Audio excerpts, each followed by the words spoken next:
Hello everyone, আজকে blue ড্রেসটার cutting করে দেখাবো। প্রথমে হচ্ছে প্যাটার্ন কাটিং করব, আর এটা অনুযায়ী কিন্তু সম্পূর্ণ ড্রেসের কাটিংটা হবে।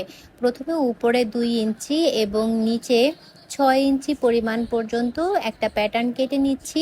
এটা যেহেতু আমি আমার বাচ্চার জন্য বানাচ্ছি, যেহেতু আমি এখন এই ড্রেসটা নিজে ক্যারি করতে পারবো না, তাই আমি আমার বেবির জন্য বানিয়ে আপনাদের দেখাচ্ছি। সেম টু সেম প্রসেসই হবে বড়দের জন্য, জাস্ট সাইজটা মেজারমেন্ট আলাদা হবে।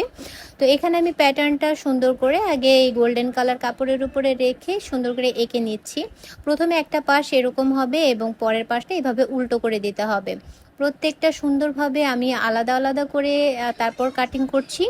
এখানে আমি জাপানি সিল্ক কাপড়গুলো ইউজ করেছি, আর যেহেতু অনলাইন থেকে আনিয়েছি আর সেম টু সেম কাপড় আমি বাজারে গিয়ে আনতে পারিনি, তো এখানে আমি কিন্তু কালার শেডটাও কিন্তু এই সেম জাপানি সিল্ক কাপড় দিয়েই হবে। তো এখানে প্রথমে একটা প্যাটার্ন আমি এখানে কেটে দেখাচ্ছি কীরকম হবে। প্রত্যেকটা প্যাটার্ন একই আকারের হবে। এরপর আমি এটাকে হার্ট করার জন্য ক্যান কেটে নিয়েছি। এখানে ক্যানকে আমি 4 ভাঁজ করে নিয়েছি এবং প্রত্যেকটা কিন্তু আলাদা আলাদা করে এভাবে কেটে নিচ্ছি। এরপর আমি এখানে অর্ধেক পরিমাণ দাগ দিয়ে নিয়েছি, আশা করছি বোঝা যাচ্ছে। যেহেতু আমি অ্যাটাচ করব দুইটা শেড, তো এই জন্য আমি প্রথমে অর্ধেক পরিমাণ এভাবে দাগ দিয়ে নিচ্ছি। ব্লু কালার এটাও কিন্তু জাপানি সিল্ক কাপড়।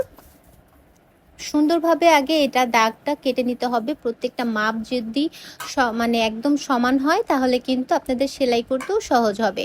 আজকে কাটিংটা আপনারা খুব ভালো করে বুঝে নেবেন, যাতে করে সেলাইটাও আপনারা ভালো করে বুঝতে পারেন। সেলাই ক্ষেত্রে কিন্তু একটু ডিফারেন্ট এখানে সেলাইটা হবে। তো আশা করছি আপনারা যারা আমার পেজে নতুন তারা অবশ্যই একটা ফলো দিয়ে রাখবেন, যাতে করে আপনারা স্টিচিংটাও বুঝতে পারেন। তো এখানে আমি প্রথমে একটা পার্ট এভাবে কেটেছি এবং পরের আবার এভাবে উল্টো করে দিয়েছি। আমার যেহেতু পার্ট একটু বেশি লাগবে তাই আমি এভাবে করে কিন্তু কেটে নিয়েছি।